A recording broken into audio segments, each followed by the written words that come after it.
Hello and welcome to another episode of the eCom Ops podcast.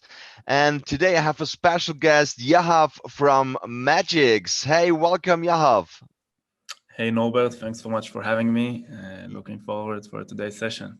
Yeah, absolutely. So it's really stunning today because we're talking a lot, I think, about marketing because Magix is a great tool that helps you optimize your advertising spends. And yeah, why should I tell you about it if we have Yahav here, the founder? Just tell me a bit about your software. Yeah, so I'm the CEO, co-founder of Magix.com. We're basically a SaaS company. Our vision is to we're making advertising budgets more profitable for brands, mainly on the Facebook platform, also Google now, expanding into more channels and helping really businesses optimize their ad spend in the most optimal way across channels. Today, we're managing around $200 million a month in Facebook and Google ad spend. So yeah, growing fast. That's where we are. That's cool. How did you get into the world of e-commerce businesses, helping them to grow? So I started my career at Emarsys, which is an email marketing company. By the way, it was sold like 1 month ago in over €500 million to SAP, the Oh, German. Jesus, that's great. Yeah. So I was there for 4 years. I joined when it was only an email marketing company and was responsible for developing all the bunch of business unit across channels, kind of like entrepreneur in residence in the company. And that's where kind of like I fell in love with all the advertising business, even though it was not like the core business there.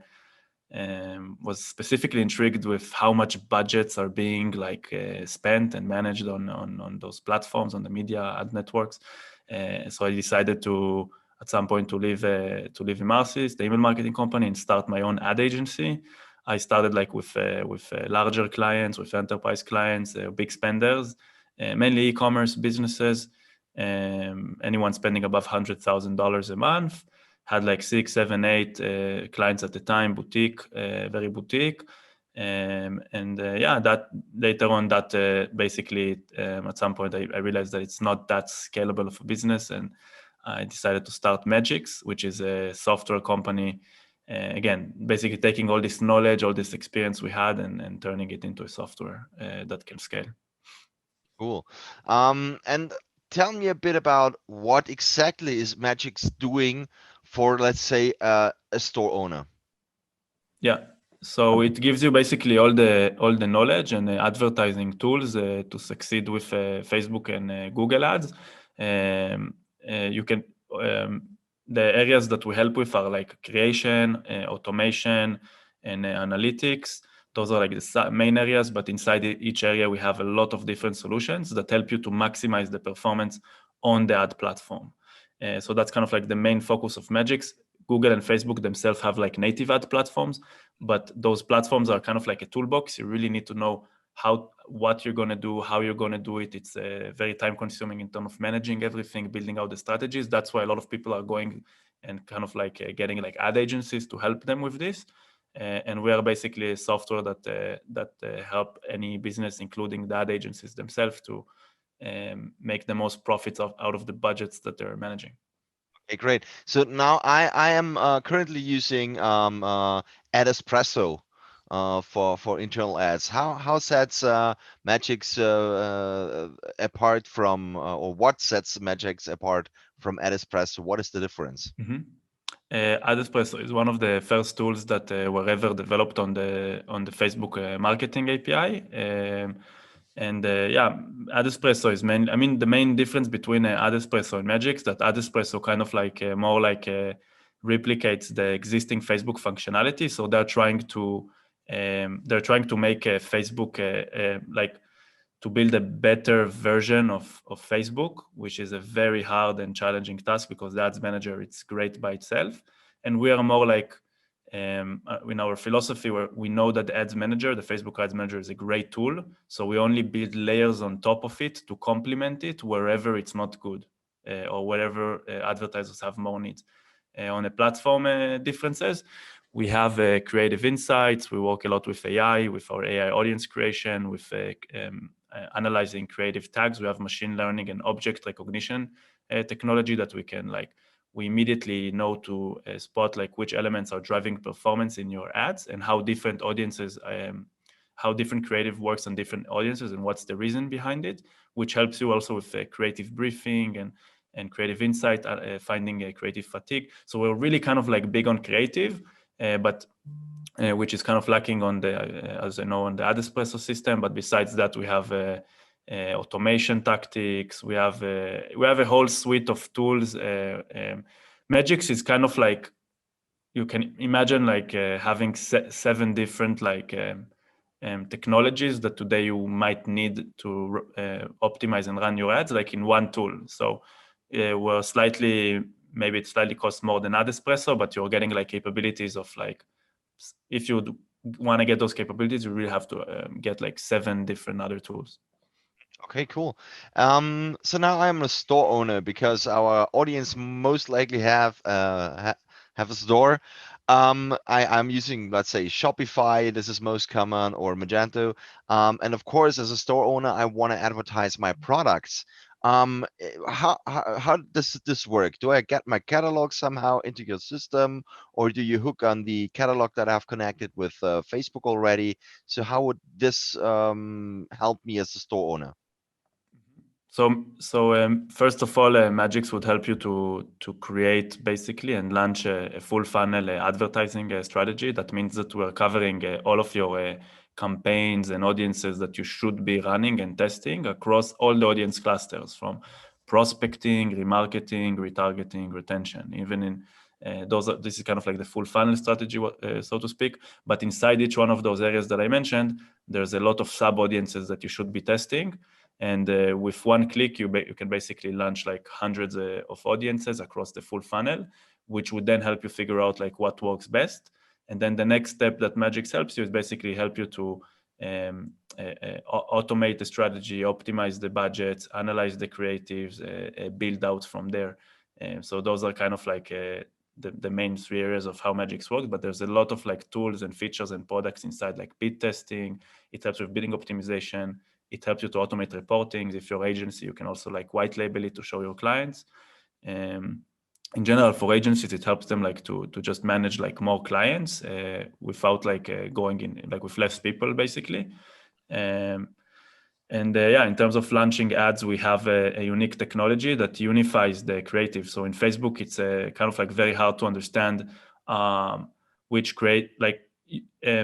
Facebook reports on the ad level. So it's, if you have creative like in multiple places, in multiple campaigns, in different post IDs, you get like separate reporting. We know to unify this and then show you like, okay, this is your best creative. This is your best creative for this audience. And then also when you launch this full funnel strategy that I mentioned, it helps you really to select like the most profitable creatives, but also the best settings for the specific audiences that you're launching and for the ad set eventually, because that's how it's called on Facebook. Okay. And based on your really extensive experience working with e-commerce businesses, what sets the winners apart from the rest? My opinion, like the best businesses are the businesses that know their numbers. So like great businesses show that they can have a CAC reduction, so cost of customer acquisition, that when they scale their business, their CAC still stays the same. Great businesses show that they're even reducing their CAC over time. And that's basically what also investors are looking at. They're looking at, when the investor evaluates e-commerce business, they will look at new customers and also the acceleration of new customers month to month. And that's on the acquisition side of things, what we specialize in, but not less important than this is knowing your retention numbers. So for e-commerce business, what is your returning customer rate? Choose a time frame, 6 months, 1 year ahead. How much revenue are you generating after the first purchase? This type of information, if you don't know those numbers, not just on the revenue basis, but also in a net profit margin, you need to know those numbers in order to take like strategic business decisions and to decide how much are you going to spend. Many businesses should be scaling and they're like missing this opportunity because they don't understand the numbers. Other businesses are just spending too much. Burning cash will never be profitable, but they're kind of in the bubble. So you really need the best business owners really understand their numbers. And operationally, what should the biggest focus be for the e-commerce business leader? Yeah.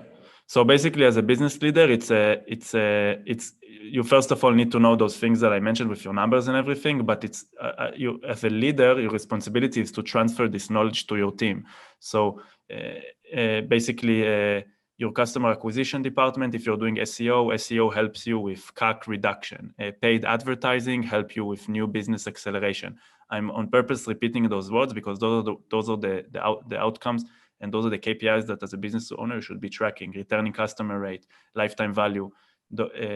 It's not just buzzwords, it's really something that you can measure. You can look at the trends over time and track your business health. So as a leader, make sure that everyone that works under you or works with you knows those numbers and optimizes those into those numbers. Great. What are the biggest dangers to an e-commerce startup? How can they avoid them? Yeah. So again, the biggest mistake I'm seeing, just businesses that don't know the numbers, they don't know how much they should spending, what is their next best move. So again, knowing your numbers. Number two, invest in a brand, invest in building your own brand. If you're for example a drop shipper, you need already to think, okay, what's next? How can I turn this into a real brand that is sustainable, a brand that people love, that people recognize, that people appreciate. And those are this is like the second biggest mistake, like not turning your business into a great brand. The third one I would say is more related to that I see a lot, is like kind of like around the founding team of the business. So a lot of people are just um, like they would be, might be a person that is a great marketer, but he needs to equip himself with a complementary founding team. So maybe if you're in e-commerce, it's very important to have a great CTO for all the website stuff and tech and integrating stuff. It's one piece of our business. Another one is like operation. You need a great operating person. If you're a marketer and you're a whole messy like me, like and thinking about so many things, yeah, you need there's some components that you really need to have, and you need to choose your business partners wisely. That's the third one I would say. The fourth one I would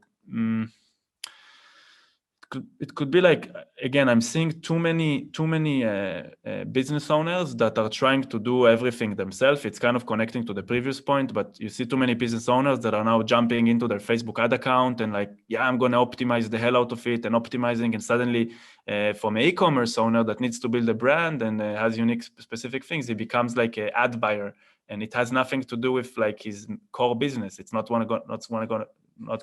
not what's going to make him like a 10-figure, 9-figure company. So yeah, that's kind of like too many people Oh, just optimizing their business instead of like navigating, optimizing their ad account instead of like navigating their business. I've seen that also quite often, and I'm also some guy that is also still doing the same mistake.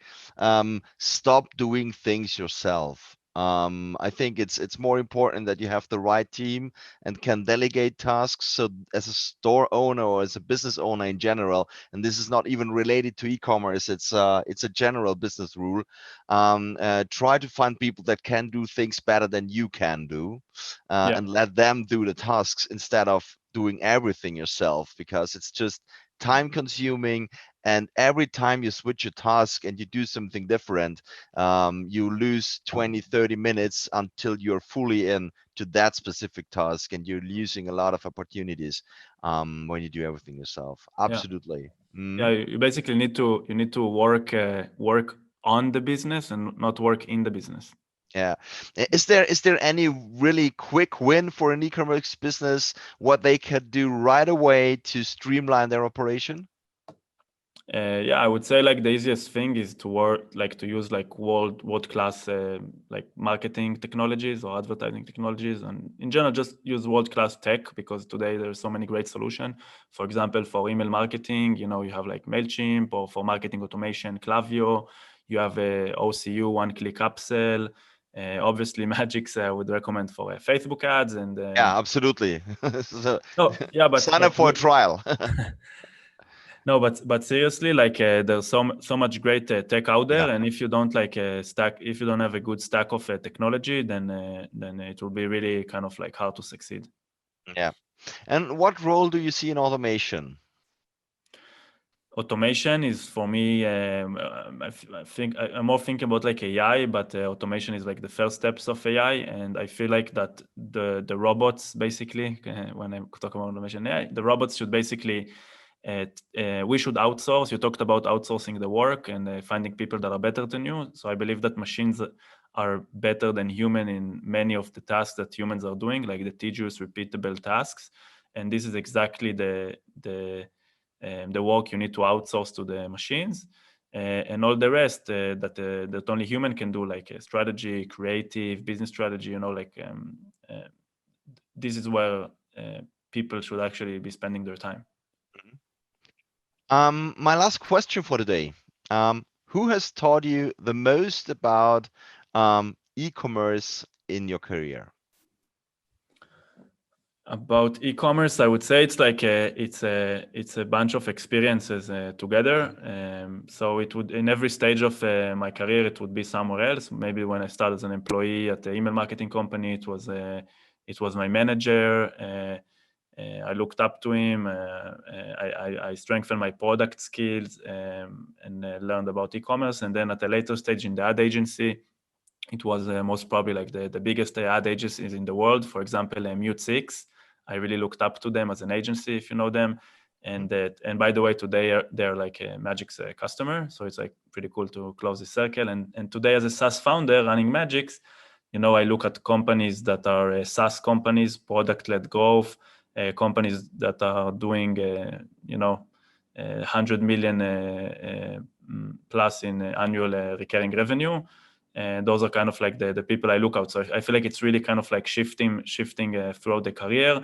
I think as a general like advice or way how at least I look at it, I always kind of like try to look at people that are a few steps kind of like ahead of me, but not like too much, like not 10 times ahead. I won't look at like, okay, how does Shopify run their business, or how does Facebook do it, but rather like companies that are, or people that are a few steps ahead of you. Mhm. Thank you very much. It was really a pleasure to talk to you, to learn a bit about your tool, how you think about the numbers, and especially what I learned today and what I think is really important, really for every store owner, know your numbers. We hear that so often, and it's not just a buzz thing, so that everyone should have the numbers somewhere in place. Really learn from those numbers, know your numbers, and learn from them, and try to reduce the customer acquisition costs as good as you can. And there are tools outside that can help you really with that. Thanks again. Stay safe You in too. this Thanks, Robert. pandemic. Have a Bye good one. bye. Ciao.